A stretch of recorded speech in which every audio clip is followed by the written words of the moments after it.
سامعین سے گزارش ہے کہ ایلیکوینٹ ادب اور ایلیکوینٹ ادب ایکسٹراز میں جتنے بھی مشہور تاریخی ناولز اور فکشنل ناولز کمپلیٹ ہو چکے ہیں اس کا مطالعہ ہمارے پلے لسٹ سیکشن میں کریں اور زیادہ سے زیادہ شیئر کرنے کی کوشش کریں، اور ہم سے رابطہ کرنے کے لیے فیس بک اور ٹویٹر پر فالو کریں۔ جزاک اللہ۔ صدیوں کا بیٹا، صدیوں پر محیط ایک ناقابل فراموش داستان، مصنف ایم راحت۔ ساحل کے وحشی 10 سال سے مصائب کی زندگی بسر کر رہے تھی، لیکن اس پل کو عبور کرنے کی جرت نہ کر پائی تھی۔ حالانکہ اس وحشت خیز ماحول میں وہ جس قدر بے جگر ہو چکی تھی اس کا مجھے بخوبی اندازہ تھا، لیکن یہ خوفناک پل واقعی عبور کرنے کے تصور سے بھی بہت دور تھا۔ لیکن اس کی دوسری جانب بکھری یہ حسین وادی اتنی جاذب نگاہ تھی کہ یہاں تک پہنچنے کے سارے مصائب ذہن سے محو ہو جاتی تھی۔ ٹینا اور میں اس حسین ماحول کو دیکھتی رہی، اور پھر ٹینا نے پرمسرت آواز میں کہا، آہ انکل، کتنی خوبصورت جگہ ہے۔ ہاں، افریقہ کا حسین ترین علاقہ، لیکن نہ جانے اس کے اندر کیا کیا ہو۔ آئیے انکل، آگے بڑھتے ہیں، ٹینا نے کہا، اور میں نے گردن ہلا دی۔ میں خوش تھا۔ سالانوس نے جس دنیا میں مجھے لا کر چھوڑا تھا اس نے تو بہت مختصر عرصے میں میرے ذہن میں بیزاری پیدا کر دی تھی۔ اگر میں بھی پرسکون دنیا میں نہ آ جاتا تو نہیں کہہ سکتا تھا کہ میری ذہنی کیفیت کیا ہوتی۔ یہاں مصائب تھے، لیکن اس کے ساتھ ساتھ سکون تھا، اور وہ ہنگامے نہیں تھے جہاں رہنے والے کسی کے دوست نہیں ہوتے۔ ایک طرح سے مجھے ماضی کا سکون مل گیا تھا۔ تہذیب نے جتنی ترقی کی الجھتی چلی گئی، انسان خود اپنے جال میں پھنس کر عقل کھو بیٹھا، اور بے عقلی نے اسے دوسرے انسانوں سے متنفر اور سازشی بنا دیا۔ یہاں اس ماحول میں سازش نہیں تھی۔ ہاں، آگے کی بات میں نہیں کر سکتا تھا، آگے نہ جانے کیا ہو۔ اور ہم آگے بڑھتے رہے۔ وادی کے ایک سرے پر ایک چمکدار ندی بہتی نظر آ رہی تھی۔ فاصلہ کافی تھا، ویسے یہاں شدید سردی کا احساس بھی نہیں تھا، بس معتدل موسم تھا جس میں کسی بے سکونی کی کیفیت نہیں تھی۔ ندی دیکھ کر ہم دونوں خوش ہو گئے، اور ٹینا بے اختیار چیخ اٹھی، انکل، وہ پانی موجود ہے۔ پانی کے بغیر اب تک جس طرح گزارا کیا تھا ٹینا ہی جانتی ہوگی، میں تو ان چیزوں سے مبرا تھا۔ بہرحال ٹینا کی خوشی میں شریک ہونے کے لیے میں نے بھی خوشی کا اظہار کیا، اور ہم دونوں برق رفتاری سے ندی کی جانب دوڑنے لگے، اور تھوڑی دیر کے بعد ندی کے قریب پہنچ گئے۔ ندی گہری نہیں تھی، شفاف پانی کے نیچے اس کی تہ صاف نظر آ رہی تھی۔ ٹینا کنارے پر بیٹھ گئی اور چلو بھر بھر کر پانی پینے لگی۔ میں دلچسپی سے اسے دیکھتا رہا، پھر اس نے چونک کر میری جانب دیکھا۔ انکل، کیا آپ پیاسے نہیں ہیں؟ ہوں ٹینا، میں نے کہا۔ تو پانی پیے نا، مجھے تو یوں لگ رہا ہے جیسے زندگی میں پہلی بار پانی پی رہی ہوں، یا پھر یہ پانی ہی شیریں ہے۔ ہاں شاید، میں نے مختصراً کہا، اور پھر صرف اس کے اطمینان کے لیے خود بھی تھوڑا سا پانی پی لیا۔ انکل، کیوں نہ ہم اس ندی میں نہائیں؟ اس نے پوچھا۔ دل چاہ رہا ہے ٹینا۔ بے حد، ٹینا نے جواب دیا۔ ٹھیک ہے، نہا لو، میں یہاں بیٹھا ہوں۔ نہیں انکل، آپ بھی تو نہائیں، میں اکیلی نہیں نہاؤں گی، اس نے کہا، اور میں نے الجھے ہوئے انداز میں اسے دیکھا، لیکن پھر خود ہی میرے ہونٹوں پر مسکراہٹ پھیل گئی۔ معصوم لڑکی ابھی بہت سی باتوں سے بے نیاز تھی۔ ٹھیک ہے، تم نہاؤ، میں بھی نہا لوں گا، میں نے جواب دیا، اور اس نے بے تکان اپنا لباس اتار دیا۔ پورا لباس اتارنے کے بعد اس نے مسکراتی نگاہوں سے میری طرف دیکھا اور پانی میں اتر گئی۔ میری نگاہیں خود بخود جھک گئی تھیں۔ میں اس کی پاکیزہ معصومیت کا احترام کرنا چاہتا تھا۔ پھر میں نے اس کی جانب دیکھا۔ اس کے اصرار پر میں بھی پانی سمیت لباس میں اتر گیا، جس کا اس نے خوب مذاق اڑایا، لیکن میں مطمئن تھا۔ ٹینا کسی سنہری مچھلی کی مانند ندی کے شفاف پانی میں مچلتی پھر رہی تھی۔ وہ بے حد خوش تھی، اور خوشی کا اظہار اس کے چہرے سے ہوتا تھا۔ اس کے حسین بال کھل گئے تھے اور پانی میں لہرا رہی تھی۔ اتنا خوبصورت منظر تھا کہ اگر وہ بے لباس نہ ہوتی تو یقیناً میں اس ماحول سے پوری طرح لطف اندوز ہوتا۔ اس کی خوشی سے نکلی ہوئی کلکاریاں میرے کانوں کو بے حد بھلی لگ رہی تھیں۔ میں بھی ندی کے پانی میں اپنے بدن پر پڑنے والی گرد کو صاف محسوس کر رہا تھا اور ہمیں اس طرح کافی دیر گزر گئی۔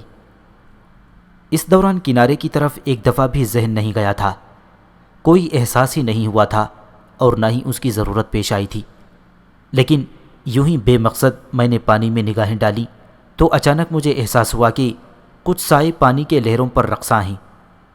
میں بے اختیار چونک پڑا۔ تب میں نے کنارے کی طرف دیکھا اور میری آنکھیں حیرت سے کھلی رہ گئیں۔ بے شمار افراد تھی جن کے جسم قوت و توانائی سے بھرپور، سیاہ اور چمکدار تھی، اور ان کے ہاتھوں میں لمبے لمبے نیزے دبے ہوئے تھے۔ سیاہ چہروں پر سفید آنکھیں بڑی خونخوار لگ رہی تھیں۔ جسم پر برائے نام لباس تھا اور ان کی تعداد بے پناہ تھی۔ ندی کے کنارے پر وہ دور دور تک پھیلے ہوئے تھے۔ میں نے بے اختیار پلٹ کر ندی کے دوسرے کنارے کی جانب دیکھا اور پھر مجھے ہنسی آ گئی۔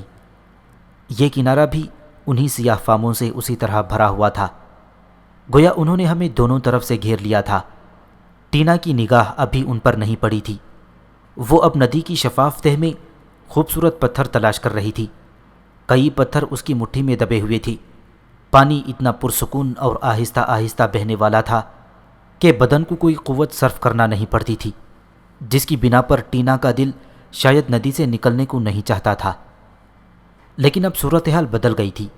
ایک لمحے کے لیے میرا ذہن معوف سا ہو گیا تھا۔ میں نے سوچا کہ ٹینا بے لباس ہے اور اس کا لباس کنارے پر رکھا ہوا ہے۔ اس لباس کو کس طرح حاصل کیا جائے؟ اس کے علاوہ ظاہر ہے یہ لوگ کسی نیک مقصد کے تحت تو یہاں نہ آئے ہوں گے۔ البتہ جس انداز میں وہ بے آواز کھڑے ہوئے تھے وہ ذرا تعجب خیز تھا، لیکن اب جو ہونا تھا وہ تو ہو چکا تھا۔ بعد کے اقدام کے لیے کوئی نہ کوئی فیصلہ ضرور کرنا تھا۔ چنانچہ پہلے فیصلے کے تحت میں نے ٹینا کو آواز دی اور ٹینا مسکراتی نگاہوں سے میری جانب دیکھنے لگی۔ کیا بات ہے انکل؟ کنارے کی طرف دیکھو، میں نے بھاری لہجے میں کہا، اور ٹینا نے کنارے کی طرف دیکھا۔ دوسرے لمحے اس کے ہونٹوں کی ہنسی کافور ہو گئی اور چہرے پر کسی قدر دہشت کے آثار نظر آنے لگے۔ آہ انکل، یہ کالے کالے لوگ کیا یہ بھوت ہیں؟ اس نے خوفزدہ انداز میں سوال کیا اور جلدی سے میرے نزدیک پہنچ گئی۔ نہیں، یہ انسان ہی ہیں، لیکن افریقہ کے اس علاقے کے باشندے، اور ان کا رنگ سیاہ ہوتا ہے۔ ہاں یہ تو میں جانتی ہوں، یہ بالکل ویسے ہی ہیں جیسے ہم اپنے وطن میں دیکھتے ہیں، لیکن یہ انوکھے ہیں ٹینا۔ ہاں انکل، بڑے خوفناک لگ رہے ہیں، لیکن یہ یہاں کیوں کھڑے ہیں انکل؟ ٹینا، ہوشیاری سے کام لینا ہوگا۔ بچپن اور معصومیت کو چھوڑو، یہاں رکو، میں پہلے تمہارا لباس لے کر آتا ہوں۔ ارے ہاں انکل، میرے کپڑے، ٹینا نے دہشت زدہ لہجے میں کہا، اور میں اس کے شانے تھپک کر آگے بڑھ گیا۔ جوں جوں میں کنارے کے نزدیک پہنچتا جا رہا تھا وہ لوگ ایک قدم پیچھے ہٹتے جا رہے تھے۔ لباس کنارے کے نزدیک ہی رکھا ہوا تھا۔ وہ لباس میں نے اٹھا لیا اور پلٹ پڑا۔ ان لوگوں نے کوئی تعرض نہیں کیا تھا۔ تب میں ٹینا کے قریب پہنچ گیا۔ لیکن انکل، میں یہاں پانی میں کپڑے کیسے پہنوں گی؟ جس طرح بھی ممکن ہو سکے ٹینا، یہ لوگ کسی نیک ارادے سے نہیں آئے ہیں، میں نے کہا۔ کیا مطلب؟ ٹینا ہکلائی۔ تم لباس پہنو ٹینا، اس کے بعد جو ہوگا دیکھا جائے گا، میں نے کہا، اور ٹینا نے بمشکل تمام پانی کے اندر ہی لباس کو ٹھیک ٹھاک کیا تھا۔ تب میں اس کا بازو پکڑا، دوبارہ کنارے کی طرف بڑھنے لگا۔ وہ لوگ بالکل ساکت و جامد کھڑے تھے۔ ان کی نگاہیں ہم دونوں پر جمی ہوئی تھیں، لیکن انداز بڑا عجیب تھا۔ یوں لگتا تھا جیسے وہ کوئی وحشیانہ کارروائی نہ کرنا چاہتے ہوں، لیکن کچھ نہ کچھ تو ہونا ہی تھا، ورنہ ان کے یہاں آنے کا مقصد کیا ہو سکتا تھا؟ میں کنارے پر پہنچ گیا اور ٹینا کو میں نے اپنی پشت پر کر لیا۔ تب میں نے ان کو مخاطب کیا، اور پروفیسر، کسی بھی قوم کی زبان بولنے میں مجھے کبھی کوئی دقت نہیں ہوئی تھی، سو میں نے ان میں سے ایک کو مخاطب کیا اور کہا کہ میرے نزدیک آ کر مجھ سے گفتگو کرے۔ تب میں نے ان میں ایک ہلکی سی بھنبھناہٹ محسوس کی۔ غالباً وہ لوگ اس بات پر حیرت زدہ تھے کہ ان جیسے رنگوں کا مالک نہ ہونے کے باوجود میں ان کی زبان بول رہا تھا۔ سب ایک دوسرے کی شکلیں دیکھنے لگے تھے۔ پھر ان میں سے ایک آدمی جو کسی قدر چھوٹے قد کا لیکن چوڑے بدن کا مالک تھا آگے بڑھ آیا۔ وہ اپنا نیزہ ہلا رہا تھا۔ میرے نزدیک پہنچ کر اس نے اپنا نیزہ اپنے دونوں ہاتھوں میں پکڑا، سینے پر رکھا اور ہلکی سی گردن جھکائی اور پھر سیدھا کھڑا ہو گیا۔ گویا ان لوگوں کا انداز جارحانہ نہ تھا بلکہ وہ کچھ کہنا چاہتے تھی۔ سو میں نے اس سے پوچھا کہ وہ کون ہے۔ چند لمحات وہ میری طرف دیکھتا رہا، اس کا چہرہ بے تاثر تھا، پھر آہستہ سے بڑبڑایا، ناقابل عبور راستوں سے آنے والی سردار تکانا نے اپنے علم و عقل سے تجھے وہ ناقابل عبور پل کرتے ہوئے دیکھ لیا ہے جس پر سے گزرنے کا تصور صرف دیوی دیوتا کر سکتے ہیں، اور ہم تجھے دیوتا ماننے کے لیے تیار نہیں ہیں۔ بے شک تیرا بدن سونے کا ہے اور تیرا انداز عام لوگوں سے مختلف ہے، ان تمام عام لوگوں سے جو سنہری دھات اور چمکیلے پتھر تلاش کرنے آتے ہیں اور یہاں آ کر موت کا شکار بن جاتے ہیں۔ سو تکانا نے کہا کہ جاؤ اور لے کر آؤ اس سونے کے بدن والے انسان کو، لیکن اس کی عزت و احترام میں فرق نہ ہو۔ ہاں، ہم تجھے لینے آئے ہیں اور چاہتے ہیں تیرا تعاون۔ ہمارے اور تیرے درمیان کوئی جھگڑا نہیں ہے اور نہ ہی ہم بددل ہیں تیرے یہاں آنے سے، بلکہ ہم جانتے ہیں کہ ممکن ہے تو ہمارے لیے برکتیں لایا ہو۔ سو چل ہمارے ساتھ، لیکن ہم سے تعرض نہ کرنا کیونکہ ہم تیرے دشمن نہیں ہیں۔ میں نے ایک لمحے کے لیے سوچا، اور پروفیسر، یہ سارے واقعات میرے لیے اجنبی تو نہیں تھے۔ میں تو ان لوگوں کے درمیان ہنستا کھیلتا جاتا اور تفریحاً ان کی زندگی کے ہر پہلو کو معلوم کرتا، لیکن ٹینا میرے ساتھ تھی اور بعض اوقات تو مجھے بڑی دہشت ہوتی تھی ان سارے واقعات و حالات سے، کیونکہ یہ دنیا بڑی خراب ہے پروفیسر، اور میں کسی بھی طور سے جھگڑوں میں الجھنا نہیں چاہتا۔ میں تو اپنے طور پر زندگی کو گزارنے کا خواہش مند تھا، لیکن کوئی نہ کوئی الجھن، کوئی نہ کوئی مصیبت مجھے گرفتار کر لیتی تھی، اور اب میں ٹینا کا شکار تھا۔ اس لڑکی کی حفاظت کا احساس میرے ذہن میں اب اس قدر آگے بڑھ گیا تھا کہ میں اسے چھوڑ بھی نہیں سکتا تھا۔ میں نے اپنے ذہن میں کوئی فیصلہ کیا اور گردن ہلا دی۔ تب میں نے اس شخص کو جواب دیا، ہاں، میں تمہارے ساتھ چلنے کے لیے تیار ہوں۔ اس نے چیخ کر اپنے ساتھیوں کو میرے بارے میں اطلاع دی اور وہ سب میرے گرد جمع ہونے لگے۔ جو ندی کے دوسرے کنارے پر تھے وہ بھی پانی سے گزر کر اس کنارے پر پہنچنے لگے جہاں ہم لوگ موجود تھے۔ یوں ہم ان کے ساتھ آگے بڑھ گئے، اور آگے بڑھنے والا راستہ بلا شبہ دلکش ترین راستہ تھا۔ ایک پگڈنڈی تھی جو نہ جانے کس طرف جاتی تھی۔ ہم اس پر آگے بڑھتے رہے۔ سیاہ فاموں کی ٹولیاں ہمارے ارد گرد بکھری ہوئی تھیں۔ وہ ہر طرف سے سفر کر رہے تھے اور بالآخر بڑے پہاڑی ٹیلے تک پہنچ گئے جس کے عقب میں مجھے نہیں معلوم تھا کہ کیا ہے، لیکن جب میں نے اسے گزر کر دیکھا تو مجھے وحشیوں کی ایک عظیم الشان بستی نظر آئی جو تا حد نگاہ پھیلی ہوئی تھی۔ چھوٹے چھوٹے گھاس کے بنے ہوئے جھونپڑے جن میں دیواروں میں پتھر بھی چنے ہوئے تھے دور دور تک بکھرے ہوئے تھے، اور ان کے درمیان حسین سبززار پھیلے ہوئے تھے۔ کھیتی باڑی وغیرہ کا شاید یہاں کوئی تصور نہیں تھا۔ نہ جانے وقت گزارنے کے لیے وہ لوگ کیا کرتے تھے۔ اس وقت میرے سامنے تحقیقات کا مسئلہ نہیں تھا، بلکہ پہلے تو میں یہ دیکھنا چاہتا تھا کہ ان لوگوں کا سلوک ہمارے ساتھ کیسا رہتا ہے۔ ایک بڑے سے جھونپڑے میں ہم دونوں کو پہنچا دیا گیا، اور اسی شخص نے جس نے پہلی بار مجھ سے گفتگو کی تھی جھک کر مجھ سے درخواست کی کہ یہاں میں آرام کروں اور جس طرح سے اب تک تعاون کرتا چلا آیا ہوں اس تعاون کو جاری رکھوں۔ وہ سردار تکانا کو اطلاع دینے جا رہا ہے۔ میں نے گردن ہلا کر اسے یقین دلایا کہ میں اس وقت تک کوئی حرکت نہیں کروں گا جب تک کہ وہ خود کچھ نہ کرنے کی کوشش کریں۔ ٹینا البتہ ان لوگوں کے ساتھ آتے ہوئے خوفزدہ تھی، اور جھونپڑے میں پہنچ کر بھی اس کے چہرے پر دہشت کے آثار نظر آ رہے تھے۔ تب میں نے مسکرا کر ٹینا کی جانب دیکھا۔ کیا بات ہے ٹینا، کیا تم خوف محسوس کر رہی ہو؟ انکل، یہ تو بڑے ہی وحشی معلوم ہوتے ہیں۔ ہمارے ہاں جو لوگ ہیں ان کے رنگ ان جیسے ضرور ہیں، لیکن حلیہ ان جیسا نہیں ہے۔ یہ لوگ کون ہیں اور ہمیں یہاں کیوں لائے ہیں؟ ان کا مقصد کچھ بھی ہو ٹینا، تمہیں ان سے خوف نہیں کھانا چاہیے۔ یہ لوگ میری موجودگی میں تمہیں کوئی نقصان نہیں پہنچا سکتے۔ میں نے اسے دلاسا دیا۔ نہیں انکل، میں خوفزدہ نہیں ہوں، میں تو کافی بہادر ہوں، لیکن یہ لوگ انوکھے ہیں، اس وجہ سے مجھے تشویش ہے، ٹینا نے جواب دیا، اور میرے ہونٹوں پر مسکراہٹ پھیل گئی۔ سیاہ نسل کے ان لوگوں کے بارے میں ابھی تک یہ اندازہ نہیں لگایا جا سکتا تھا کہ انہوں نے ہمیں گرفتار کیوں کیا ہے۔ ویسے ان کا رویہ کسی طور تکلیف دہ نہیں تھا، لیکن میں نے فیصلہ کر لیا تھا کہ اگر کوئی گڑبڑ ہوئی تو پھر ٹینا کو بچانے کے لیے جو کچھ کر سکتا ہوں ضرور کروں گا۔ ٹینا کسی گہری سوچ میں ڈوب گئی تھی۔ کافی دیر خاموشی سے گزر گئی تو میں نے اسے مخاطب کیا۔ کیا سوچنے لگیں ٹینا؟ کوئی خاص بات نہیں انکل، بس میں سوچ رہی ہوں کہ اب ہم کیا کریں گے۔ تم کیا چاہتی ہو؟ میری سمجھ میں تو کوئی بات نہیں آ رہی۔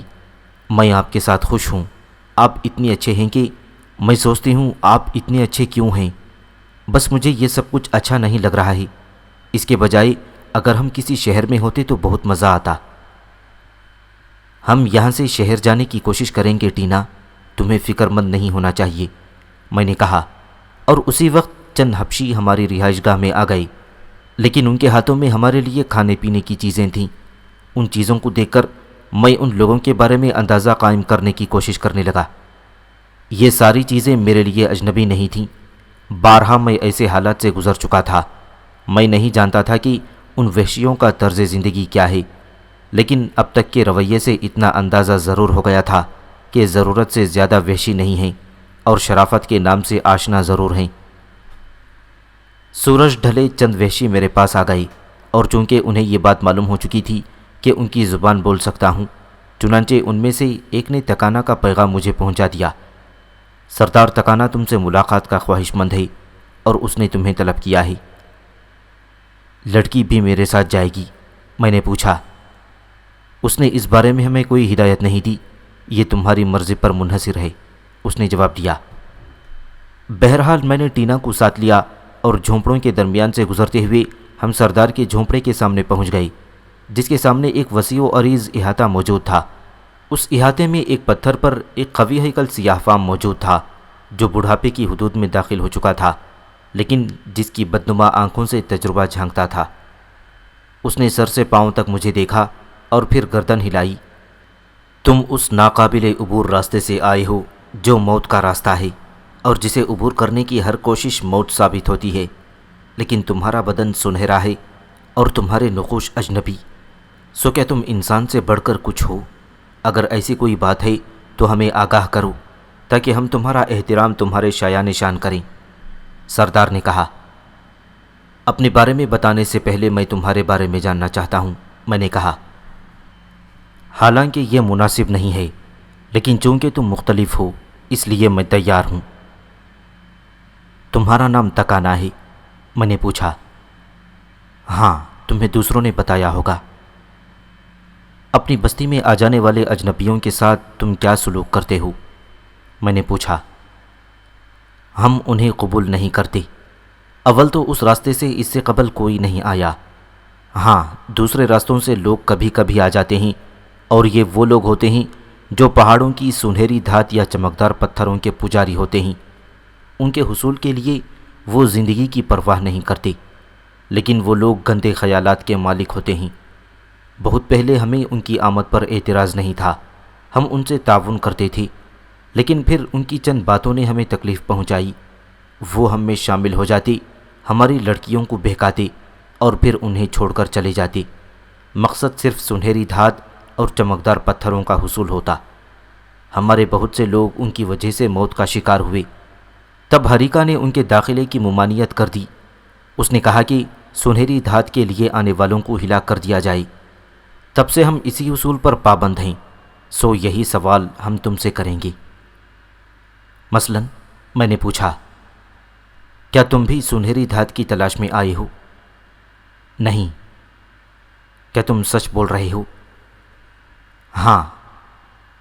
اگر یہ بات ہے تو صبح کی عبادت کے وقت تمہیں ہریکا کے بت کے سامنے اقرار کرنا ہوگا، لیکن سنو، ہریکا بت کے سامنے سچ جھوٹ نمایاں ہو جاتا ہے۔ اگر تم نے جھوٹ بولا تو جل کر سیاہ ہو جاؤ گی، لیکن اگر تمہاری بات سچ نکلی تو ہم تمہیں احترام دیں گے۔ ہاں، اس کے سوا کوئی بات ہو تو ہمیں بتا دو تاکہ ہم مطمئن ہو جائیں۔ اگر میں سچا نکلا تو کیا تم میری مدد کرو گے؟ کیا مدد چاہتے ہو؟ دوسرے راستے سے مجھے مہذب دنیا تک پہنچا دینا۔ میں وعدہ کرتا ہوں کہ نہ تو سنہری دھات کا کوئی ٹکڑا اپنے ساتھ لے جاؤں گا اور نہ ہی تمہاری کسی عورت کو کوئی نقصان پہنچاؤں گا، میں نے کہا، اور سردار نے مہربان انداز میں گردن ہلا دی۔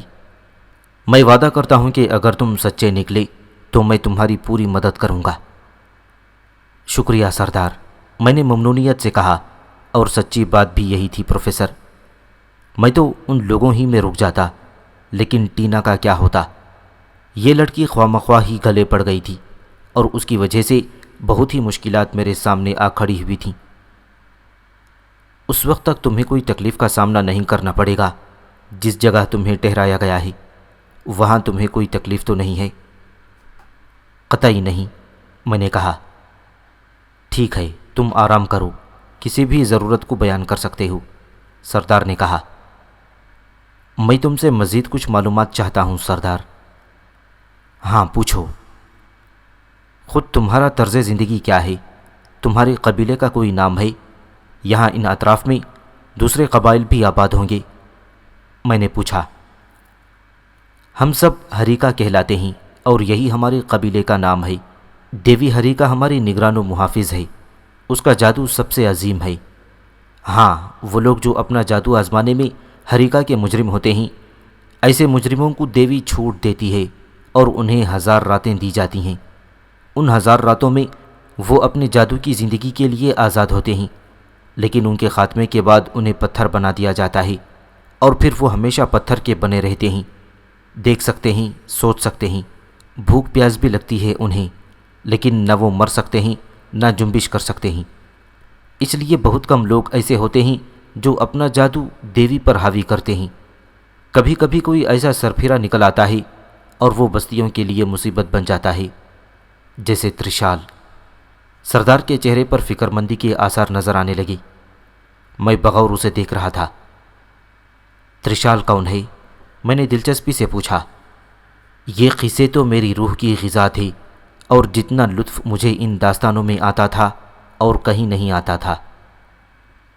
یہ قبیلہ صدیوں سے آباد ہے۔ ہم برے لوگ نہیں ہیں، ہمیشہ امن پسند رہے ہیں، اور دوسرے قبائل کی طرح جنگ و جدل ہمارا وتیرہ نہیں رہا۔ دیوی ہریکا ہماری مدد کرتی ہے اور ہماری طرف بری نگاہ ڈالنے والے خود فنا ہو جاتے ہیں، لیکن قزقہ کی چھوٹ ہم میں سے بدنصیب نسلوں کے لیے تباہ کن ثابت ہوتی رہی۔ قزقہ کی چھوٹ؟ میں نے استفہامیہ لہجے میں پوچھا۔ ہاں، میں اس بارے میں تمہیں بتا چکا ہوں، یعنی وہ سرپھرا انسان جو 1000 راتوں کا جادو مانگ لے اور پھر ساری زندگی پتھر بن کر گزارے، لیکن ان 1000 راتوں میں وہ آزاد ہوتا ہے۔ ایسا کوئی شخص جس دور میں بھی ہوا دوسروں کے لیے پریشانی کا باعث بنا رہا، اور بدقسمتی سے میرا دور بھی قزقہ کا دور ہے، اور اس دور میں ترشال موجود ہے۔ وہ جس نے 1000 راتیں مانگ لی ہیں؟ میں نے پوچھا۔ ہاں۔ خود ترشال کہاں رہتا ہے اور تم لوگوں کے ساتھ اس کا کیا رویہ ہے؟ وہ شیطان ہے اور ہم سب اس کے سامنے بے بس اور مجبور ہیں۔ قبیلے کی ہر عورت اس کی بیوی ہے، وہ جسے چاہے اپنے پاس بلا لے۔ ہم سب اس کے غلام بن کر زندہ رہتے ہیں، وہ جس سے نفرت کرے اس کا جینا حرام کر دے۔ چنانچہ اس کی خوشنودی کے لیے ہمیں وہ کرنا ہوتا ہے جو ہم میں سے کسی کا دل نہیں چاہتا۔ ہر 7 دن کے بعد وہ کسی ایک انسان کا خون پیتا ہے، اور اس کے لیے یہ قربانی بھی ہمیں میں سے کسی کو دینا پڑتی ہے۔ سردار کی آواز میں غم کے آثار تھے۔ تم اسے ہلاک نہیں کر سکتے؟ میں نے پوچھا۔ نہیں، اس کے جادو کے سامنے ہماری ایک نہیں چلتی۔ یعنی اگر تم اسے ہلاک کرنا چاہو تو کوشش کر سکتے ہو، دیوی کی طرف سے اس کی ممانعت نہیں ہے۔ نہیں، وہ شیطان ہوتا ہے، شیطان کو ہلاک کرنے کی ممانعت کس طرح ہو سکتی ہے؟ لیکن اس پر قابو کون پائے؟ سردار نے اداسی سے کہا۔ کیا ماضی میں کبھی کسی نے ایسے شخص کو ہلاک کیا ہے؟ وہ جن پر ظلم ہوتا ہے ایسی کوششیں کرتے ہیں لیکن ناکام رہتے ہیں، سردار نے کہا۔ وہ کہاں رہتا ہے؟ کیا تمہارے درمیان؟ میں نے پوچھا۔ نہیں، وہ ننگارا کی سیاہ پہاڑیوں کے ایک غار میں رہتا ہے۔ جب اس کا دل چاہتا ہے آتا ہے، اور ہم سب اس کے سامنے بے بس ہوتے ہیں۔ سردار نے بتایا۔ تم نے صبح کی عبادت کے بارے میں کہا تھا۔ ہاں، ہم نکلتے سورج کی عبادت کرتے ہیں۔ کل تم بھی صبح کو اس عبادت میں شریک ہوگی۔ صبح کس وقت؟ سورج نکلنے سے قبل۔ کیا ترشال بھی اس عبادت میں شریک ہوتا ہے؟ میں نے پوچھا۔ شیطان کو عبادت سے کیا کام، وہ تو ہر رسم سے بے نیاز ہوتا ہے۔ شکریہ سردار، تمہارے اس تعاون کے لیے میں بہت شکر گزار ہوں۔ کل صبح کی عبادت میں شریک ہوں گا اور اس وقت تمہیں میری سچائی کا یقین آ جائے گا۔ پھر میں سردار کے پاس سے اڑ گیا۔ ٹینا اس دوران خاموش بیٹھی رہی تھی۔ اس کی آنکھوں میں الجھن کے آثار تھے۔ ظاہر ہے وہ اس گفتگو کو سمجھ بھی نہ رہی ہوگی۔ پھر جب ہم باہر نکل آئے تو اس نے میرا بازو پکڑ کر ہلاتے ہوئے کہا، یہ آپ دونوں کو کیا ہو گیا تھا انکل؟ کب ٹینا؟ آپ لوگ نہ جانے کیا بول رہے تھے، میری سمجھ میں تو کچھ نہیں آیا۔ ان لوگوں کی زبان تھی، میں ان سے ان کی زبان میں بات کر رہا تھا۔ مجھے تو بڑا عجیب لگ رہا تھا۔ کیا کہہ رہا تھا وہ؟ کہہ رہا تھا کہ ہمیں تہذیب کی آبادیوں تک پہنچانے میں ہماری مدد کرے گا۔ وہ ہمارا دوست بن گیا ہے، لیکن اس نے یہ پیشکش بھی کی کہ ابھی چند روز ان کے ساتھ قیام کریں اور یہاں کی سیر کریں۔ ویسے یہ جگہ تو بہت خوبصورت ہے انکل۔ ہاں، اور ان لوگوں کا رہن سہن بھی انوکھا ہے۔ جب یہ لوگ جشن مناتے ہیں تو وحشیانہ رقص کرتے ہیں۔ اوہ، کیا یہ لوگ جشن منائیں گے؟ شاید ابھی نہیں۔ ہاں، اگر تمہیں کچھ دن یہاں گزارنے میں اعتراض نہ ہو تو پھر ہم ان کا جشن دیکھ کر ہی چلیں گے۔ ٹھیک ہے، مجھے ان کا رہن سہن بہت پسند ہے، ٹینا نے خوش ہو کر کہا اور خاموش ہو گئی۔ میں سردار تکانا کی باتوں پر غور کرنے لگا۔ سب کچھ وہی ہو رہا تھا جو ہوتا چلا آیا تھا۔ دنیا کے مسائل ازل سے یکساں ہیں، کوئی بھی تو تبدیلی نہیں ہوئی، اور میں ان مسائل میں پھنستا آیا ہوں اور نہ جانے کب تک پھنستا رہوں گا۔ لیکن میں بھی کیا کروں، خود میری دلچسپی کا مرکز بھی یہی ہے۔ اگر میں مکمل طور پر ان سے الگ تھلگ رہوں تو پھر میرا جینا بھی محال ہو جائے گا۔ میں خود کس طرح زندہ رہوں گا؟ میں نے دوسرے دن کی عبادت میں شریک ہونے کا فیصلہ کر لیا۔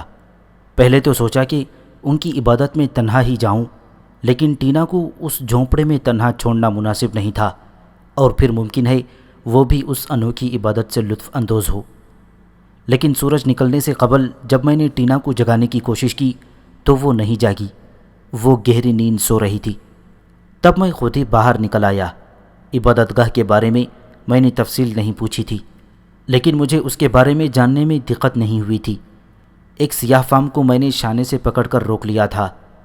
وہ چونک کر رک گیا تھا۔ کیا تم صبح کی عبادت میں شریک نہیں ہوتے؟ میں نے پوچھا۔ میں جا رہا ہوں، لیکن تم؟ میں بھی تمہارے ساتھ چلوں گا، میں نے کہا۔ تم؟ وہ حیرت اور دلچسپی سے بولا۔ ہاں، تمہیں حیرت کیوں ہے؟ اس لیے کہ تم ہم میں سے نہیں ہو۔ تمہارا عبادت کرنا ہمارے لیے حیرت انگیز ہوگا۔ بہرحال مجھے اپنی عبادت گاہ لے چلو، میں نے کہا۔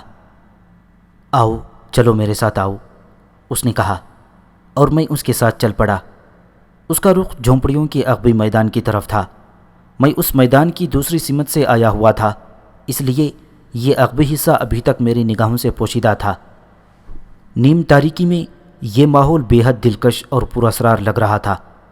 عقب میں ایک وسیع و عریض میدان پھیلا ہوا تھا، جس کے اختتام پر سیاہ پہاڑیوں کا سلسلہ تا حد نگاہ تھا۔ یہ پہاڑیاں اس طرف کے ماحول کی ضد تھیں۔ ان حسین مرغزاروں میں ان کی بدنمائی عجیب لگ رہی تھی۔ میں نے دلچسپی سے یہ منظر دیکھا تھا، اور ان کے درمیان آگ جل رہی تھی، اور یہ آتش کدہ میرے لیے بہت دلکش تھا۔ آگ کے عقب میں بھی کچھ نظر آ رہا تھا۔ ابھی زیادہ لوگ نہیں تھے۔ میرا رہبر ایک جگہ کھڑا ہو گیا اور میں نے ٹھٹک کر اسے دیکھا۔ یہی عبادت کا میدان ہے۔ درمیان میں سلگتی ہوئی آگ سورج کے عکس کا پرتو ہے۔ یہ آگ سورج کی آگ کی نشاندہی کرتی ہے، اور ہم اسی کی عبادت کرتے ہیں، میرے رہبر نے مجھ سے کہا۔ لیکن میرے دوست، ابھی تو یہاں زیادہ لوگ نہیں آئے، کیا پوری بستی کے لوگ عبادت نہیں کرتے؟ میں نے سوال کیا۔ مجال ہے کسی کی؟ ہر شخص صبح کو سورج کی آمد کا انتظار اسی میدان میں کرتا ہے. چند ساتھ دیکھتے جاؤ، ابھی وقت نہیں آیا، اس نے کہا، اور میں نے خاموشی سے گردن ہلا دی. یہ ساری چیزیں میرے لیے دلکش تھیں. مجھے صدیوں پرانا ماحول یاد آ رہا تھا جب لوگ توہمات کا شکار تھے اور عجیب و غریب چیزوں کو پوچھتے تھے. سورج کی پوجا کرنے والے چند لوگوں کے ساتھ میں پہلے بھی وقت گزار چکا تھا، اور اس وقت میں نے عجیب و غریب اور دلچسپ مناظر دیکھے. میں اسی سوچ میں گم تھا کہ دفتن میں نے آگ میں سے سفید دھوئیں کے بادل نمودار ہوتے دیکھے. ایک عجیب سی انوکھی سی خوشبو چاروں طرف پھیل گئی تھی. غالباً آگ کے اس الاؤ میں کوئی خوشبودار چیز ڈال دی گئی تھی، اور اس کے ساتھ ہی اچانک چاروں طرف سے چیخوں کی آوازیں ابھرنے لگیں اور تیزی کے ساتھ میدان لوگوں سے بھرنے لگا. پہلی صف، دوسری صف، اور پھر تیزی سے صفیں بھرنے لگیں. صفوں کے درمیان بے ہنگم انداز میں وحشی رقص کرتے پھر رہے تھے. یوں لگ رہا تھا جیسے زمین سیاہ فام ننگ دھڑنگ آدمی اگل رہی ہو. تب مجھے ایک تیز آواز سنائی دی، اور یہ آواز تکانا کی تھی. تکانا چیخ رہا تھا، باہر سے آنے والے اجنبی، تم جہاں بھی ہو میرے پاس آ جاؤ، میں اس تیز الاؤ کے نزدیک موجود ہوں. اور یہ آواز میرے لیے تھی. چنانچہ میں لوگوں کے ہجوم کو چیرتا ہوا آگے بڑھنے لگا. میرا ساتھی ایک لمحے کے لیے حیران رہ گیا تھا. چند ساعت کے بعد میں تکانا کے نزدیک پہنچ گیا. تکانا الاؤ کے نزدیک موجود تھا، اور اسے تلاش کرنے میں مجھے کوئی دقت نہیں ہوئی تھی، کیونکہ شعلوں کی روشنی اس کا چہرہ نمایاں کر رہی تھی. تکانا کے نزدیک ہی 4 آدمی اور بھی موجود تھے جو خاصے عمر رسیدہ تھے اور جن کے بال جٹاؤں کی شکل میں نیچے تک پھیلے ہوئے تھے.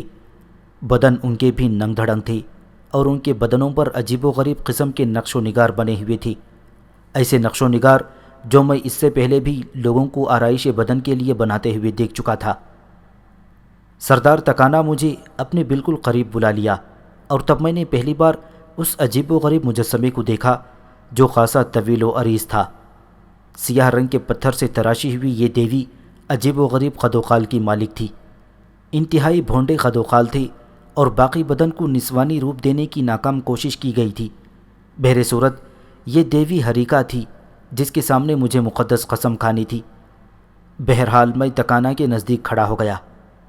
عبادت شروع ہو گئی. سورج آہستہ آہستہ بلند ہو رہا تھا، اور اس کے ساتھ ساتھ ہی ان لوگوں کے جوش و خروش میں اضافہ ہوتا چلا جا رہا تھا. اتنا شور مچا رہے تھے، اتنا چیخ رہے تھے یہ لوگ کہ کان پڑی آواز سنائی نہ دیتی تھی. مرد، عورتیں، بچے، بوڑھے سب موجود تھے، اور سب کے سب دیوانہ وار چیخ رہے تھے. ویسے یہ انوکھی عبادت تھی، اور میں سوچ رہا تھا کہ یقینی طور پر جھونپڑے میں ٹینا جاگ اٹھی ہوگی. یہ آوازیں وہاں تک ضرور پہنچ رہی ہوں گی. اس تصور کے ساتھ میں تھوڑا سا پریشان بھی ہو گیا تھا.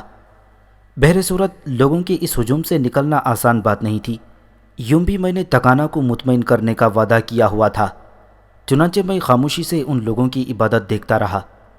پھر جو ہی سورج کی پہلی کرن نمودار ہوئی، وہ سب اچانک خاموش ہو گئے. اتنی تیز چیخوں کے بعد یہ خاموشی بڑی انوکھی اور بڑی عجیب لگ رہی تھی. میں دم سادھے ان لوگوں کی عبادات کو اور حرکات کو دیکھتا رہا. چند لمحے وہ لوگ خاموش رہے اور سورج بلند ہوتا رہا.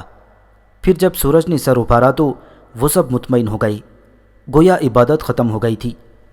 تب تکانا مسکراتا ہوا بولا، میرے دوست، نہ جانے کیوں تمہاری بات پر مجھے یقین ہے، حالانکہ ہمارے مذہب ہی میں یہ بات نہیں ہے کہ ہم کسی ایسے شخص پر بھروسہ کریں جو ہمارا ہم مذہب نہ ہو اور مسافر یا اجنبی ہو، یا پھر اس نے دیوی ہریکا کے سامنے اپنی سچائی کا ثبوت نہ پیش کر دیا ہو. تاہم میں یہ چاہتا ہوں کہ تم اپنی سچائی کا ثبوت پیش کر دو. کیا چاہتے ہو؟ میں نے پوچھا. سامنے آؤ، تکانا نے کہا، اور میں دیوی ہریکا کے بت کے سامنے پہنچ گیا. تب تکانا نے ایک بوڑھے شخص کو اشارہ کیا اور بوڑھا ہمارے نزدیک پہنچ گیا. تکانا بوڑھے سے مخاطب ہو کر بولا، عظیم سکارا، ناقابل عبور راستوں سے آنے والا شخص کہتا ہے کہ وہ ایک بھٹکا ہوا انسان ہے اور سمندر کے راستے یہاں تک پہنچ گیا ہے. یہاں آنا اس کا مقصد نہیں تھا، اور نہ ہی وہ چمکدار پتھروں اور سنہری دھاتوں کی تلاش کے لیے یہاں آیا ہے. وہ اس جگہ سے نکل جانے کا خواہش مند بھی ہے، اور اس سلسلے میں اپنی سچائی کا ثبوت پیش کرنے کے لیے دیوی ہریکا کے سامنے آیا ہے. میں نے کہا ہے کہ اگر وہ ہریکا کے سامنے قسم کھا لے اور یہ بات ثابت کر دے کہ وہ چمکدار پتھروں کی تلاش میں آنے والا شخص نہیں ہے تو میں اس کی مدد کروں گا۔ قبیلے کے قانون کے مطابق اگر یہ شخص بھی چمکدار پتھروں اور سنہری دھات کی تلاش میں یہاں آیا ہے تو پھر ہم اس کی کوئی اعانت نہیں کر سکیں گے اور پھر اسے ہریکا کے قدموں میں قربان کر دیا جائے گا، اور اگر یہ ہمارا دشمن نہیں ہے تو ہم اس سے کوئی تعرض نہیں کریں گے اور اسے ان علاقوں میں پہنچا دیں گے جہاں سے یہ اپنی دنیا میں واپس جا سکے۔ چنانچہ عظیم سکارا، تم اس سے یہ مقدس قسم لے لو۔ بوڑھے نے سر جھکایا اور لکڑی کے اس بڑے برتن کی جانب متوجہ ہو گیا جس میں کسی خاص لکڑی کا برادہ موجود تھا۔ اس برادے کی خوشبو فضا میں پھیلی ہوئی تھی۔ میرے نزدیک آؤ، بوڑھے کی لرزتی ہوئی آواز ابھری اور میں اس کے نزدیک پہنچ گیا۔ تم ہماری زبان سمجھتے ہو؟ ہاں، میں نے کہا۔ یہ انوکھی بات ہے، جبکہ یہاں آنے والے تمہارے جیسے دوسرے اس زبان سے واقف نہیں ہوتے۔ بتا سکتے ہو کہ تم نے ہماری زبان کہاں سے سیکھی؟ نہیں، میں نے جواب دیا، اور بوڑھا چونک کر مجھے دیکھنے لگا۔ کیا مطلب؟ میں سمجھا نہیں کہ تم نے غلط نہیں کہا ہی؟ گویا تم یہ نہیں بتاؤ گے کہ تم نے یہ زبان کیسے اور کہاں سے سیکھی؟ ہاں، میں یہ بتانا ضروری نہیں سمجھتا۔ تم سے کہا گیا ہے کہ تم قسم لو اور اپنا کام پورا کرو۔ میرا خیال ہے تمہیں ایسا ہی کرنا چاہیے۔ بڑے مغرور انسان معلوم ہوتے ہو، لیکن بہرحال دیوی ہریکا کے سامنے سرکشوں کے سر خود بخود جھک جاتے ہیں۔ کیا تمہیں بتایا گیا ہے کہ ہریکا کے سامنے جھوٹی قسم کھانے والے راکھ کے ڈھیر میں بدل جاتے ہیں؟ بوڑھے نے پوچھا۔ یوں لگتا ہے جیسے تمہیں اپنے سردار پر اعتماد نہ ہو اور اس نے جو کچھ تم سے کہا ہے تم اس سے مشکوک ہو۔ اگر ایسی بات ہے تو میں دوبارہ اس سے کہتا ہوں کہ وہ پہلے تمہیں اپنی ذات کی جانب سے مطمئن کرے، پھر میرا سلسلہ شروع کرے۔ میں نے ہنستے ہوئے کہا، اور بوڑھے نے مستربانہ انداز میں میرے شانے پر ہاتھ رکھ دیا۔ ارے، تم تو بڑے فسادی معلوم ہوتے ہو، خواہ مخواہ سردار کو مجھ سے بدظن کرنے پر تلے ہوئے ہو۔ یہ سوال تو میں نے ذاتی طور پر پوچھا تھا، نہیں بتانا چاہتے ہو تو نہ بتاؤ۔ سقراط بننے والا بوڑھا ایک دم سنبھل گیا تھا اور پھر کڑی نگاہوں سے مجھے دیکھتا ہوا بولا، چلو اس خوشبو میں سے ایک مٹھی بھر کر اس الاؤں میں ڈال دو۔ اور میں نے اس کی ہدایت پر عمل کیا۔ آگ سے سفید دھوئیں کے ساتھ ساتھ خوشبوئیں اٹھیں اور فضا میں پھیل گئیں۔ سردار کھسک کر میرے قریب آ گیا۔ تب بوڑھے نے کہا، ہاں بولو اجنبی، جو ناقابل عبور راستوں کو عبور کر کے آیا ہے، تمہارے یہاں آنے کا کیا مقصد ہے؟ جیسا کہ میں نے سردار تکانہ کو بتایا کہ میں ایک تباہ شدہ جہاز سے یہاں تک پہنچا ہوں، اور اس طرف آنے کا مقصد اس کے سوا کچھ نہیں کہ میں تہذیب یافتہ دنیا میں نکل جاؤں، اور اس میں جھوٹ ہو تو تمہارے عقیدے کے مطابق مجھے ضرور نقصان پہنچے۔ سردار کی نگاہیں دیوی کی طرف نگراں ہو گئیں، لیکن کوئی قابل ذکر واقعہ پیش نہ آیا، اور سردار نے آگے بڑھ کر مجھ سے گلے لگا لیا۔ ہاں، میں نے تجھے سچا عظیم تسلیم کر لیا ہے، اور مجھے تجھ پر کوئی شک نہیں ہے۔ میں اپنا وعدہ پورا کروں گا۔ میں نے سردار کی پیٹھ تھپ تھپائی اور سردار مجھے لیے ہوئے چل پڑا۔ عبادت ختم ہونے کے بعد بستی کے دوسرے لوگ بھی واپس چل پڑے تھے اور میدان خالی ہوتا جا رہا تھا۔ مجھے یقین ہے کہ تم نے اس رسم کا برا نہیں مانا ہوگا اجنبی۔ نہیں، اس میں برا ماننے کی کوئی بات ہی نہیں تھی سردار۔ تمہیں مطمئن کرنا بھی ضروری تھا، اور میں مطمئن تھا کہ میں نے جھوٹ نہیں بولا۔ بے شک، سردار نے جواب دیا۔ ہم میدان عبور کر کے جھونپڑیوں کے نزدیک پہنچ گئے، اور سردار اپنے تعاون کے طور پر میرے ساتھ میرے جھونپڑے تک آیا۔ اب میں تجھ سے سوال کرتا ہوں اجنبی، کیا تو جلد از جلد یہاں سے جانا چاہتا ہے؟ ہاں سردار، اور اس کی وجہ میرے ساتھ موجود لڑکی ہے، میں نے کہا۔ ہاں، میں نے اس معصوم کو دیکھا ہے۔ کیا وہ اس ماحول سے خوفزدہ ہے؟ سردار نے پوچھا۔ نہیں، لیکن اس کے باوجود یہاں سے نکل جانے کا خواہش مند ہوں۔ تب مجھے 2 دن کی مہلت دے، میں تیرے لیے سفر کا بندوبست کرتا ہوں تاکہ تجھے راستے میں تکلیف نہ ہو۔ مہذب دنیا میں جانے کے لیے راستہ طویل ہے، اور اس میں کچھ ایسے دشوار گزار مراحل آتے ہیں کہ انسان پریشان ہو جاتا ہے۔ مجھے اپنی پرواہ نہیں تھی سردار، لیکن وہ بچی میری ذمہ داری ہے، اگر بات صرف میری ہوتی تو میں ایک طویل وقت یہاں گزار کر تیرے لیے بھی کچھ کرنے کی کوشش کرتا۔ میں نے کہا، تیرا شکریہ اجنبی، بہرحال مطمئن رہ، میں 2 دن کے اندر تیری واپسی کا بندوبست کر دوں گا۔ تیری سچائی نے مجھے بہت متاثر کیا ہے، اب مجھے اجازت دی۔ سردار میرے جھونپڑے کے نزدیک آ کر بولا اور میں نے گردن ہلا دی۔ سردار چلا گیا اور میں جھونپڑے میں داخل ہو گیا۔ میرا خیال تھا کہ ٹینا ضرور جاگ گئی ہوگی، آوازوں سے خوفزدہ بھی ہوئی ہوگی، اور میرا خیال درست نکلا، وہ اس جگہ نہیں تھی جہاں میں اسے چھوڑ گیا تھا۔ میں نے چاروں طرف دیکھا لیکن ٹینا جھونپڑے میں موجود نہیں تھی۔ بیچاری لڑکی خوف کے عالم میں روتی ہوئی مجھے تلاش کرنے نکل گئی ہوگی۔ میں تیزی سے باہر نکل آیا اور پھر میں نے جھونپڑے کے اطراف میں ان ساری جگہوں تک جہاں ٹینا کے جانے کا امکان ہو سکتا تھا تلاش کرتا پھرا۔ کیا وہ کافی دور نکل گئی؟ ممکن ہے اس میدان کی طرف، چنانچہ میں نے دوڑتے ہوئے میدان کا رخ کیا، لیکن میدان اب سنسان پڑا تھا سوائے آگ کے جو اب بھی تیزی سے جل رہی تھی۔ تب میں نے زور سے اسے پکارا لیکن کوئی جواب نہیں ملا۔ میں کسی قدر پریشان ہو گیا تھا۔ وہاں سے واپس آ کر میں نے ایک سیاہ فام کو پکڑا۔ میرے ساتھ ایک سفید لڑکی تھی، کیا تم نے اسے دیکھا؟ سیاہ فام نے حیرانی سے مجھے دیکھتے ہوئے گردن ہلا دی۔ وہ کھو گئی؟ کیا وہ اس جگہ نہیں جہاں تمہارا قیام ہے؟ اس نے پوچھا۔ نہیں، وہ وہاں موجود نہیں ہے۔ کس وقت چھوڑا تھا تم نے اسے وہاں؟ اس وقت جب ہم سب عبادت کے لیے گئے تھے، میں نے جواب دیا، اور سیاہ فام تعجب سے گردن ہلانے لگا۔ اس وقت تو بستی میں کسی فرد کا وجود بھی نہیں ہوتا، پوری بستی خالی ہو جاتی ہے، تمہیں اسے یہاں چھوڑ کر نہیں جانا چاہیے تھا۔ میں نے اس سیاہ فام کی نصیحتیں سننے کے بجائے آگے بڑھ کر ٹینا کو تلاش کرنا مناسب سمجھا، اور پھر میں کافی دیر تک اس کی تلاش میں بستی کے کونے کونے میں مارا مارا پھرتا رہا۔ میں نے بے شمار لوگوں سے اس کے بارے میں معلومات کی، اور ٹینا کو نہ پا کر میں سردار کی قیامگاہ کی طرف چل پڑا۔ قیامگاہ کے باہر سیاہ فام پہرےدار موجود تھے۔ انہوں نے تکانا کو میری آمد کی اطلاع دی، اور تکانا اپنے جھونپڑے سے باہر نکل آیا۔ اس کے ہونٹوں پر مسکراہٹ پھیل گئی تھی۔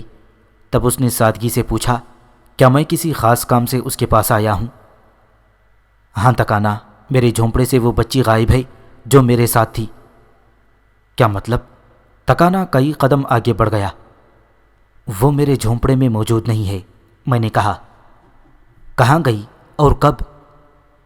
اس وقت جب میں عبادت کے لیے گیا ہوا تھا تو وہ جھونپڑے میں ہی سو رہی تھی، لیکن جب میں وہاں سے واپس آیا تو وہ اپنی جگہ موجود نہیں تھی۔ اس کے بعد میں نے بستی کے اطراف میں، میدان میں، ہر جگہ، ہر کونے میں اسے تلاش کیا، لیکن وہ کہیں نہیں ملی۔ کیا؟ تکانا نے کہا۔ ہاں تکانا، وہ موجود نہیں ہے۔ براہ کرم سردار، اس کی تلاش میں میری مدد کرو، میں نے کہا۔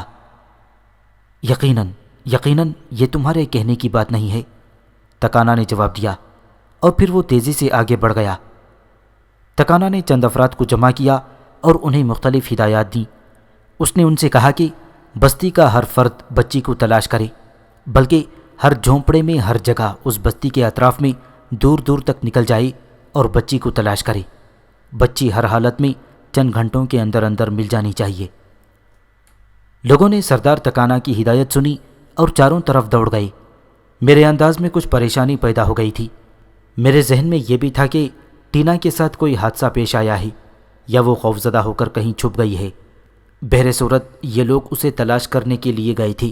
سردار تکانا نے مجھے اپنے ساتھ ہی رہنے کے لیے کہا تھا، اور پھر اس نے مجھے اپنے جھونپڑے میں بیٹھنے کی دعوت دی، اور ہم دونوں اندر چلے آئے۔ اندر آ کر ہم دونوں اپنی نشستوں پر بیٹھ گئے۔ پریشان ہونے کی ضرورت نہیں ہے دوست، ظاہر ہے وہ بچی زیادہ دور نہیں جائے گی۔ اب اتنی ناسمجھ بھی نہیں ہے کہ جنگلوں میں بہت دور تک نکل جائے۔ میرے تیز دوڑنے والے اسے تلاش کر لیں گے، تم اس سلسلے میں بے فکر ہو جاؤ، سردار تکانا نے کہا، اور میں نے گردن ہلا دی۔ اسے ہر قیمت پر ملنا چاہیے سردار، اسے ہر قیمت پر ملنا چاہیے۔ تم یقین کرو، اس کی وجہ سے میری زندگی کا رخ بدلا ہوا ہے، ورنہ میں نہ جانے کہاں ہوتا۔ ہاں یقیناً یقیناً، وہ ہماری مہمان ہے، اور تم بھی میری پناہ میں ہو، اس لیے تم بے فکر ہو جاؤ۔ اسے تلاش کر کے تمہارے حوالے کرنا ہماری ذمہ داری ہے۔ سردار تکانا نے بڑے اعتماد سے کہا، اور میں کافی دیر تک اس کے ساتھ بیٹھا رہا۔ سردار تھوڑی تھوڑی دیر کے بعد کوئی نہ کوئی گفتگو کرنے لگتا تھا۔ دفتن کسی خیال کے تحت وہ چونک کر متوحش لہجے میں کہنے لگا، سنو، کیا اس کا پورا لباس اس کے بدن پر تھا؟ کوئی ایسی چیز تو جھونپڑے میں نہیں رہ گئی جس سے اندازہ ہو کہ اسے اس کی مرضی کے خلاف کسی نے جھونپڑے سے اٹھا لیا ہے؟ کیا مطلب؟ میں نے چونک کر پوچھا۔ میرے ساتھ چلو، میرے ساتھ آؤ۔ سردار اٹھ گیا۔ نہ جانے اس کے ذہن میں کیا خیال تھا۔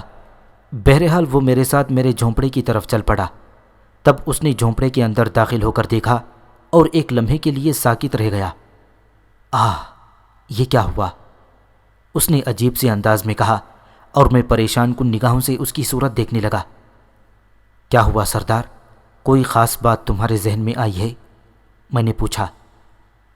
بو، ایک مکروہ شیطانی بو، میں اس کو اس جھونپڑے میں ہی محسوس کر رہا ہوں، اور یہ اس منحوس انسان کی بدن کی بو ہے جو ہماری پیشانی کا داغ ہے۔ سردار، براہ کرم صاف الفاظ میں مجھے بتاؤ، کیا کہنا چاہتے ہو؟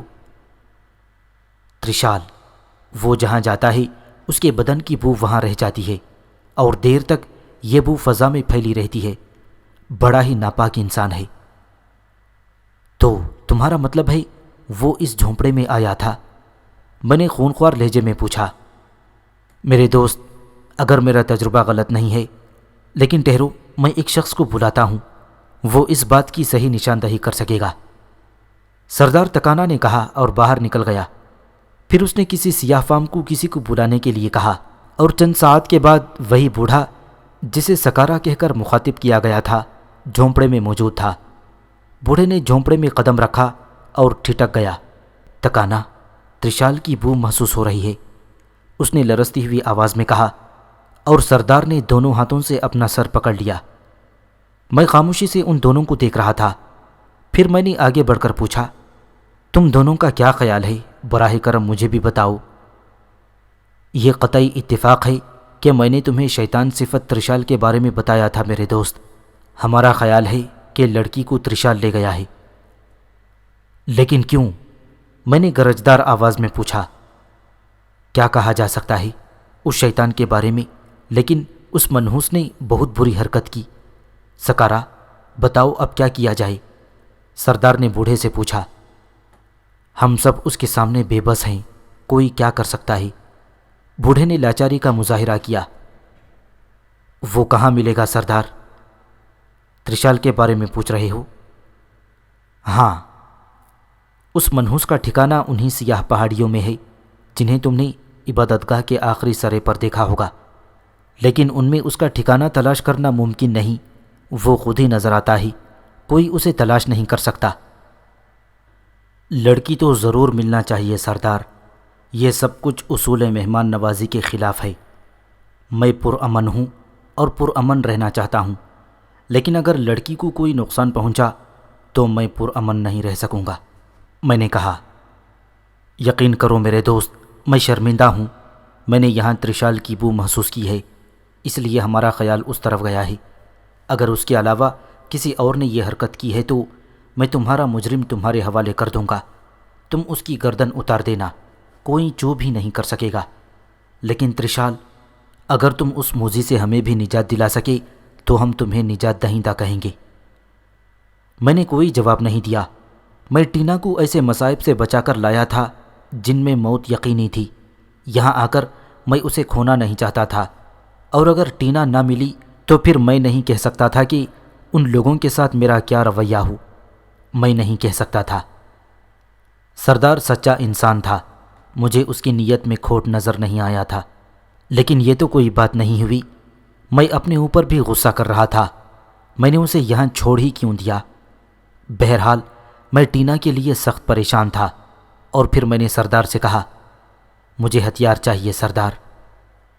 اوہ، چلو میرے ساتھ، سردار نے جواب دیا، اور میں جھونپڑے سے باہر نکل آیا۔ سردار مجھے اپنے ساتھ اپنے جھونپڑے میں لے گیا تھا، اور پھر اس نے مجھے ہتھیاروں کے ذخیرے کے سامنے کھڑا کر دیا۔ اس میں سے جو پسند ہو لے لو۔ میں نے سیاہ رنگ کے دھات کا بنا ہوا ایسا ہتھیار اٹھا لیا جو بے حد وزنی تھا، لیکن اس میں دھار نہیں تھی۔ اور پھر میں باہر نکل آیا۔ چاروں طرف دوڑنے والے مایوس واپس آ رہے تھے۔ دوپہر کے بعد سردار نے اعلان کر دیا کہ اب اس کے سوا اور کوئی بات نہیں ہے کہ ترشال ٹینا کو لے گیا ہے۔ تب دوپہر کے بعد میں نے سیاہ پہاڑیوں کا رخ کیا، اور پروفیسر، ایسا عجیب و غریب پہاڑی سلسلہ میں نے اس سے قبل نہیں دیکھا تھا۔ پوری چٹانیں اس قدر چکنی اور سپاٹ تھیں کہ قدم جمانا مشکل ہو جائے۔ میں اس غار کی تلاش میں بھٹکتا پھرا، لیکن سورج ڈھل گیا اور مجھے کوئی غار نظر نہیں آیا۔ میرے دل میں انتہائی غصہ تھا۔ اگر ترشال مجھے مل جاتا تو میں اس کا خون پی جاتا، میں نے سوچا، اور اچانک ہی سردار کے کچھ الفاظ میرے ذہن میں گونج اٹھے۔ میں خاموشی سے واپس چل پڑا تھا۔ سردار بیچارہ اپنے طور پر کوششوں میں مصروف تھا۔ اس نے میری صورت دیکھی اور ایک ٹھنڈی سانس لے کر گردن جھکا لی، پھر بولا، تم اس کا غار تلاش کرنے میں ناکام رہے ہوگے؟ ہاں، لیکن میں ناکامی نہیں چاہتا سردار۔ میرے دوست، میں تمہارے لیے کیا کروں؟ تم نے کہا تھا سردار کہ وہ قبیلے کے کسی شخص کا خون پیتا ہے۔ ہاں، سردار چونک پڑا۔ اس کا کیا طریقہ ہوتا ہے؟ میں نے کہا، اور سردار چونک کر مجھے دیکھنے لگا۔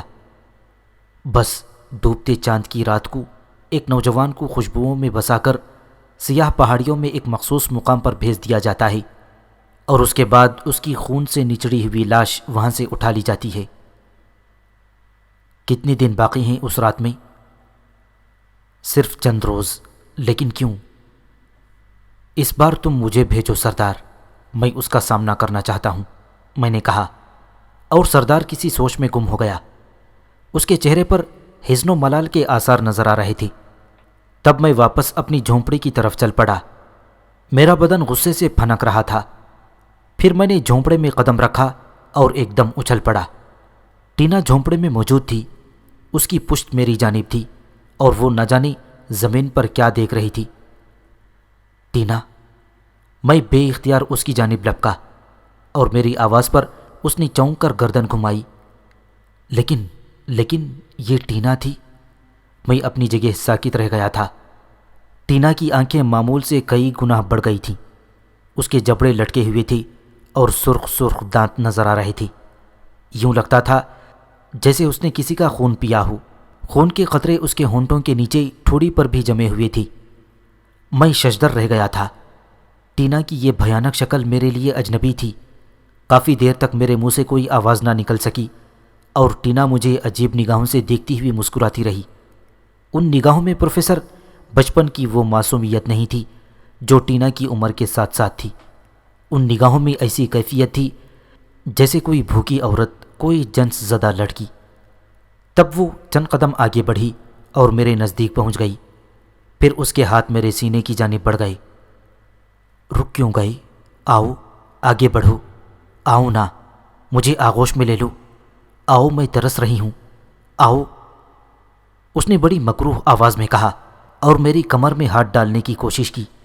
تب میں نے اس کے بال اپنی مٹھی میں پکڑ لیے۔ ٹینا، تمہیں کیا ہو گیا ہے؟ مجھے، اس نے عجیب سی ادا کے ساتھ کہا، مجھے کچھ بھی نہیں، سچ کچھ بھی نہیں۔ وہ عجیب سے لہجے میں بولی، پھر کہنے لگی، تم نے میرے بال کیوں پکڑ لیے؟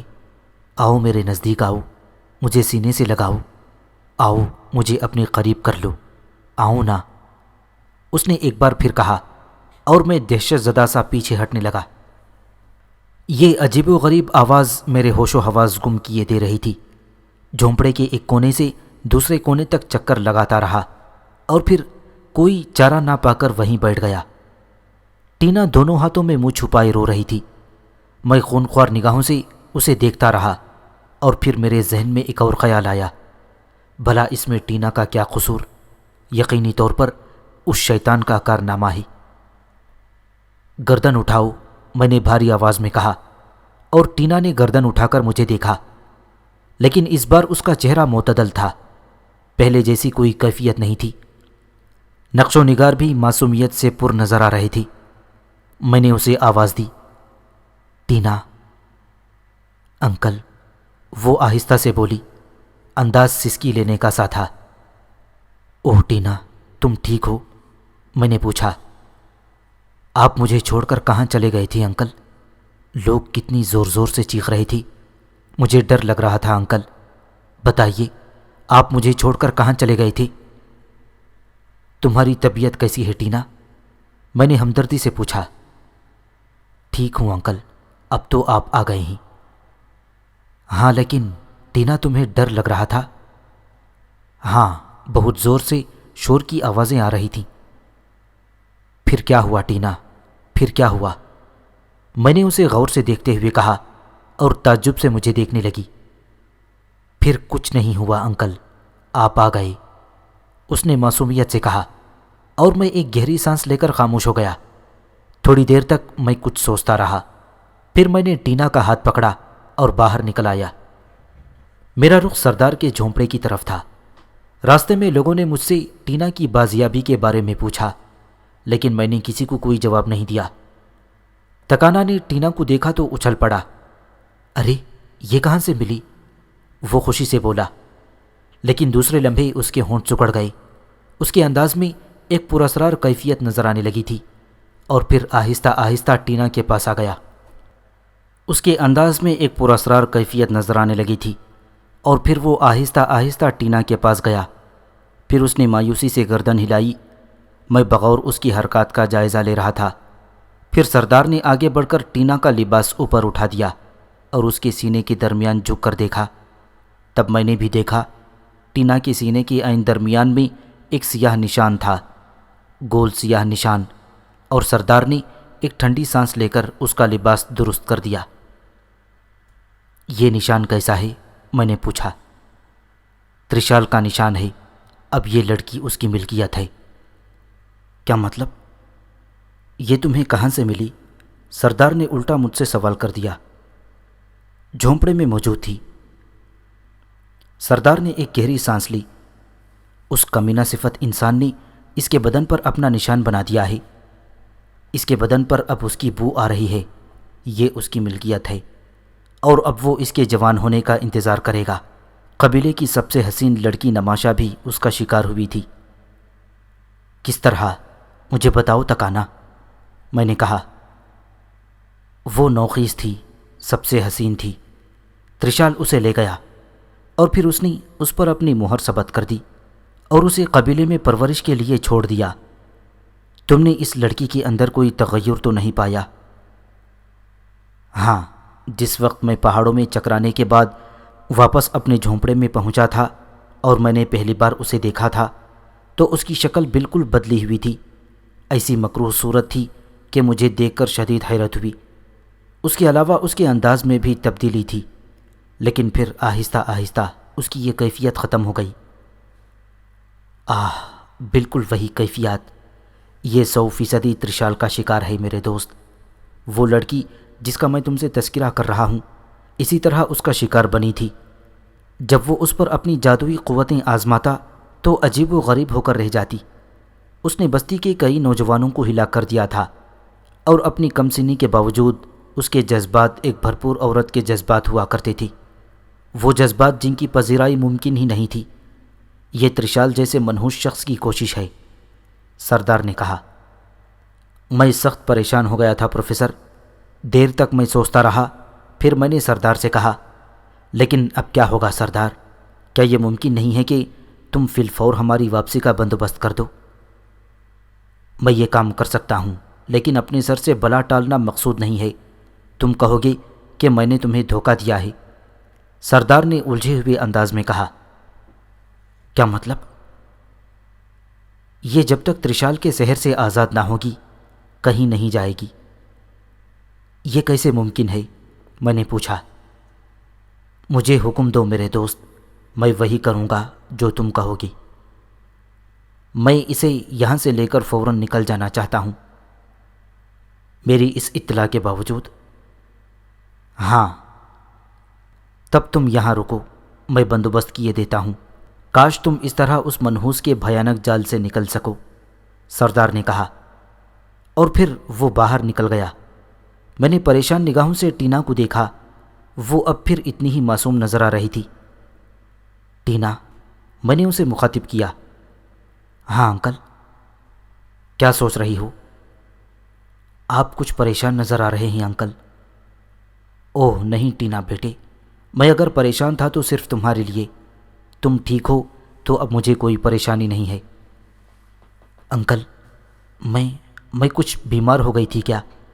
مجھے یاد نہیں آتا کہ صبح کو اس وقت جب لوگ چیخ رہے تھے اور میں سوتے سے جاگ پڑی تھی آپ موجود نہیں تھے۔